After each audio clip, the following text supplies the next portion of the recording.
Yeah, so we're back on the SportsMax Zone talking more football. This summer is shaping up to be a huge one for Jamaica's Reggae Boyz as they gear up for a crucial spell of football, participating in the World Cup qualifying matches beginning from the 6th of June and then later taking on the elite of the Americas at the 48th edition of CONMEBOL's Copa America tournament in the USA.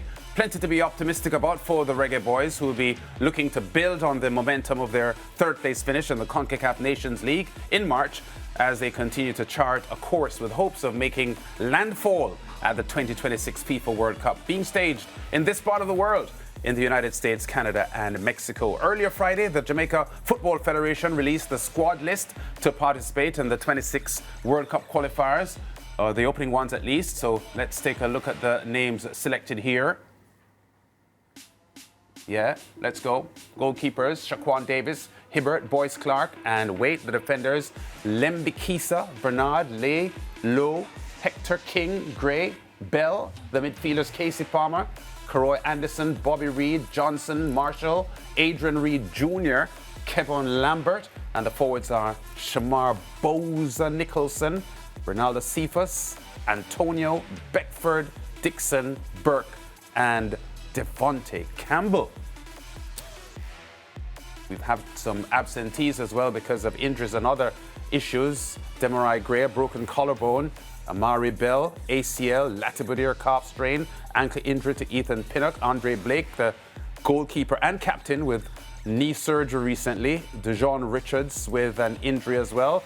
And Leon Bailey unavailable for selection. So some big names there, not part of this current team. The man at the helm of this mission is head coach Hamer Hallgrimsson, approaching 2 years in the job, and his assistant coach John Wall is on the SportsMax Zone, both on the SportsMax Zone, live with us for this fantastic Friday show. Gentlemen, we're going to talk Reggae Boyz football, of course, but a quick comment on the Champions League final tomorrow. Real Madrid wins?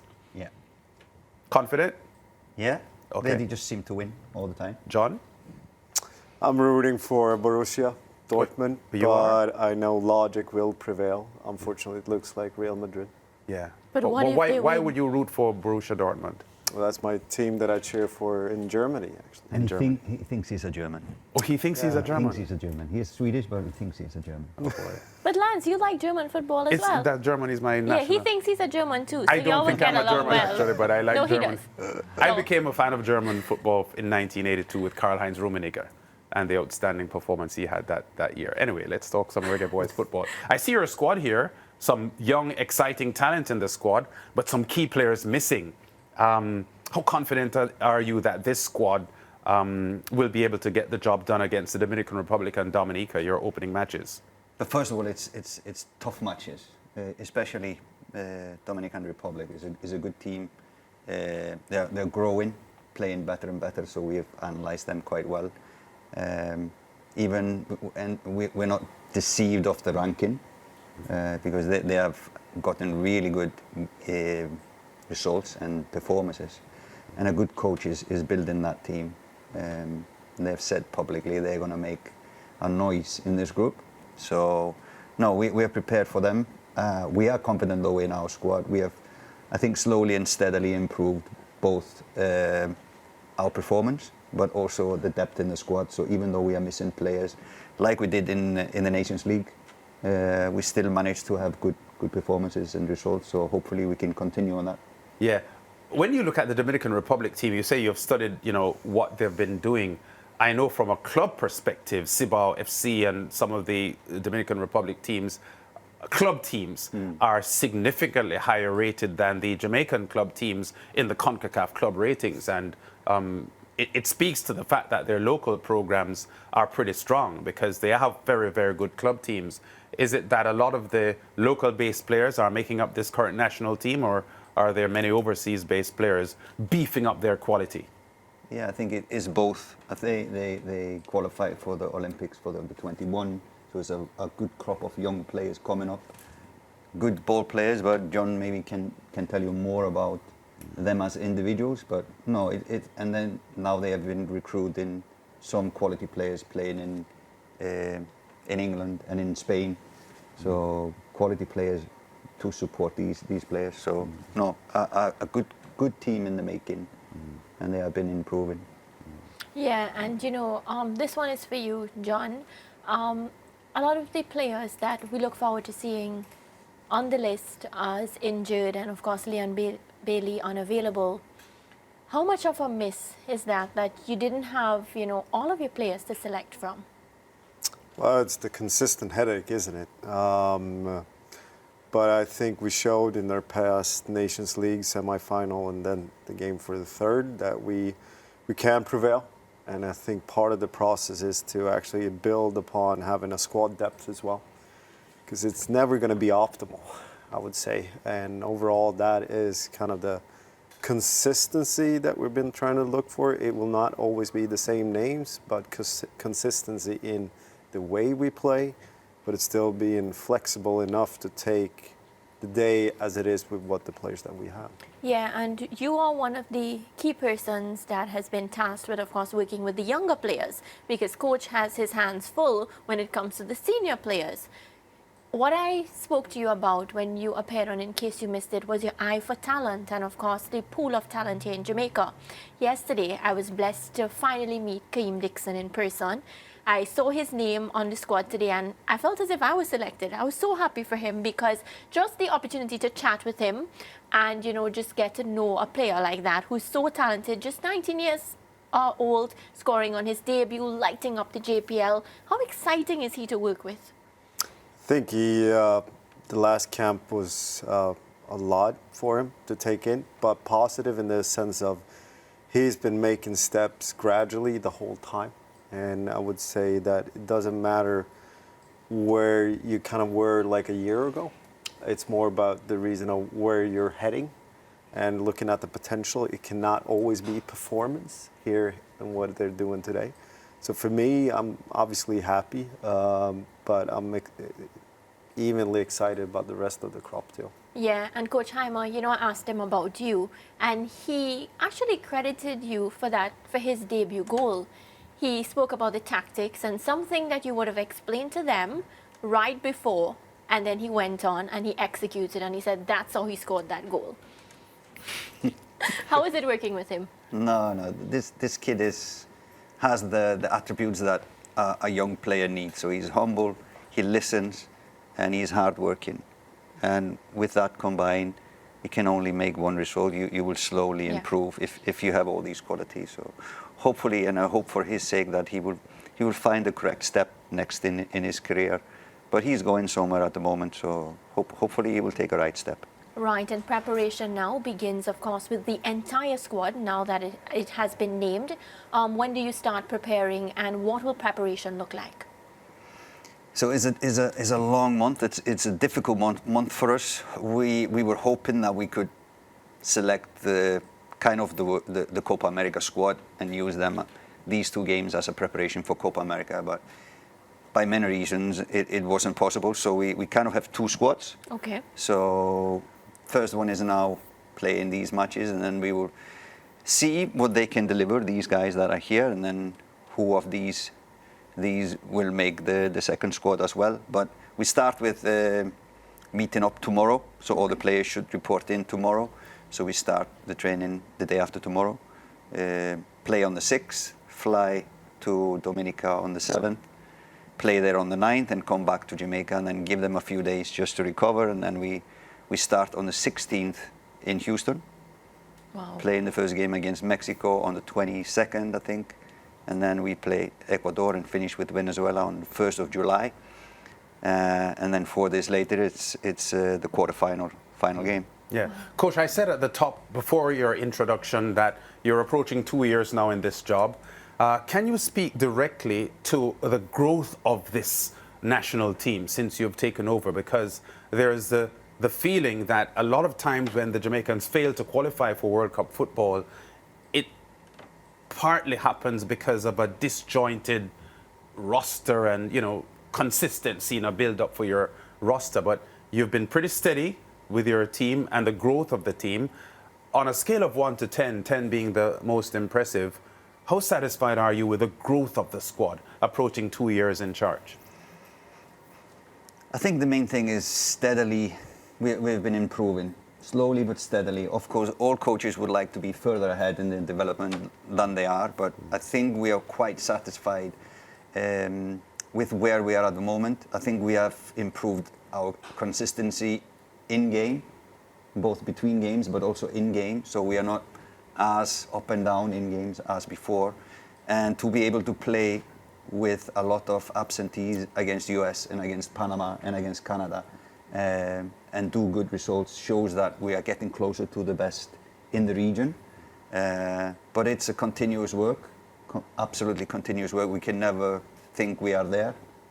So no, from a scale to 1 to 10, probably 6, 7. 6, 7. Okay. I want to ask you specifically about the team shape and strategy, because, you know, Jamaican football fans are hard to please. So sometimes even when you win, you get criticized because the game doesn't look as attractive as they want. So whenever the Jamaicans play a team like the USA or Mexico or really solid teams, the shape is one of sort of a safety first approach to ensure that you don't concede goals.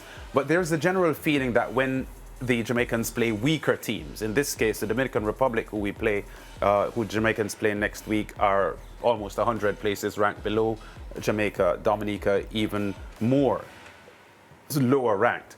There's a feeling that when the Jamaicans take on a team that is not or should not be at their level, the progression of the ball from midfield to ensure a fluent attack and goal scoring opportunities isn't there. Is that something you would want to tackle against the Dominican Republic or Dominica, to ensure that the midfield operates in a way that can ensure the progression of the ball in a different way? Because the point I'm making is that I understand when you play like that against the USA and Mexico and, you know, the Costa Ricas of this confederation, but against other teams, I guess Jamaicans feel as if the team can be a little bit more expressive when you play teams that are not supposed to be as strong as you are. Long question. I know it is.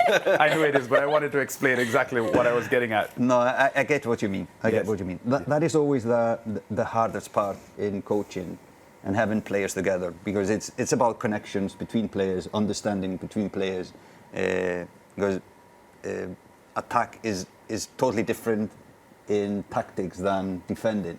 You know, it's easier to organize a defensive movement and shape, etc. But it's more, you know, there's the situation on the pitch, how you react. So I think, number one, I think we're improving in this one because we have had stability in selection. So the players know, you know, how to play with each other. They know the movements of each other. That's one key for good attack. Mm-hmm. So stability is necessary to build a good attacking game. That is one thing. And of course, we expect to have the more ball possession against these teams, especially here at home, rather than playing USA away, for sure. Yes. And hopefully we can show that we are improving on this as well. Yeah.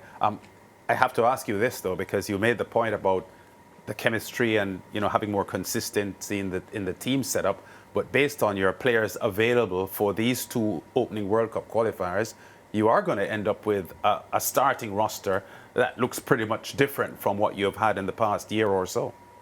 Yeah, the good thing about that is that we had domestic camps.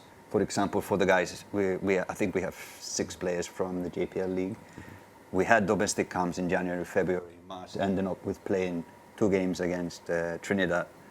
And all these players were in that, apart from Adrian Reed that was playing the under 20. But all these players were there, so they know our philosophy, how we want to play, our principles, etc. So that's a good thing. Mm-hmm. And they did well in the camps, so it was easy for us to say, these guys are ready. We don't need much time to implement them in the squad. John, you weren't always the assistant coach to this senior national team.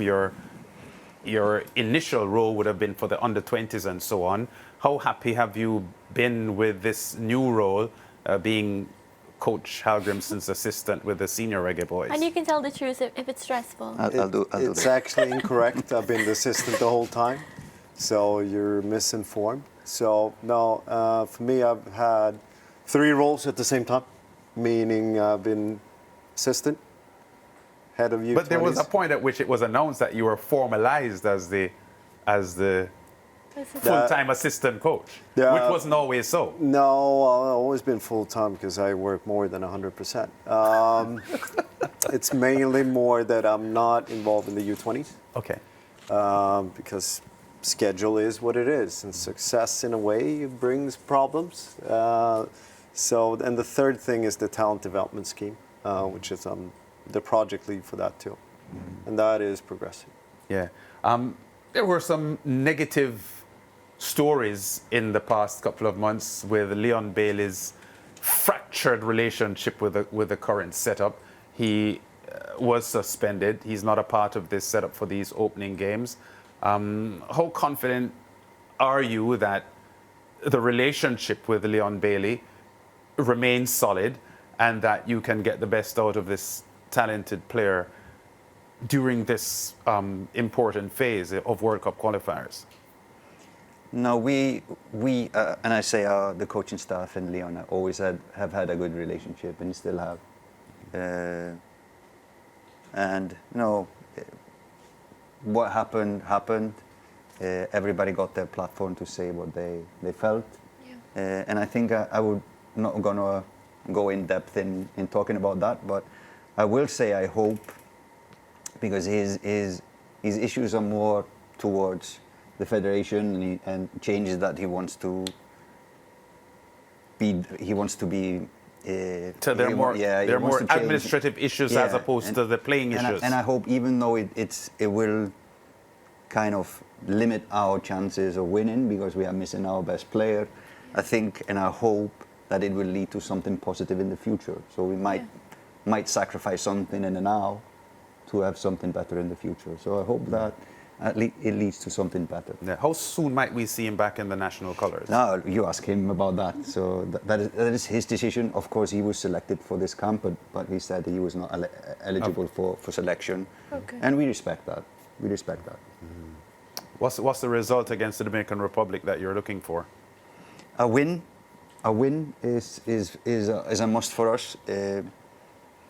Only to get 3 points. That's the thing, and to kick off this campaign with a win at home, and then go in Dominica after that. That would kind of, with 2 wins, would kind of secure us for the next round in the World Cup. I was so surprised by the turnout for the JPL final. How important is it that the Jamaicans and everybody who's here in Jamaica, because I'm not Jamaican, come to the National Stadium to, of course, watch this match and rally behind the Jamaica Reggae Boyz? Important. Yeah, You're looking for good crowd support. Yeah, I hope people will show up. Whatever they think about who is selected, who is not selected, whatever they think about us as coaches, how we play, this is the team that's representing the country. This is the team that is going to start this campaign to get to the World Cup. And we need all the support that people can give us. And it goes hand in hand, support and results. So I hope we will get a strong support from the Jamaican crowd. Yeah, I hope so too. That's the 6th of June, Jamaica against the Dominican Republic at the National Stadium in Kingston, kicking off their World Cup qualifying campaign. And the Reggae Boyz harbouring huge thoughts, and the national football landscape harbouring huge thoughts of another appearance for the Reggae Boyz at the World Cup. Would be the first since 1998. And of course, FIFA expanding the World Cup finals roster to 42 teams and opening up the opportunity for more teams from CONCACAF to play in the FIFA World Cup 2026. Heimer Hallgrimsson, John Wall, thanks for talking to us here on the SportsMax Zone. Happy to have you live here in the studio as we look ahead to important World Cup qualifiers. All the best for the team next week, and we hope to talk again soon. And we'll be back with more on the SportsMax Zone after this.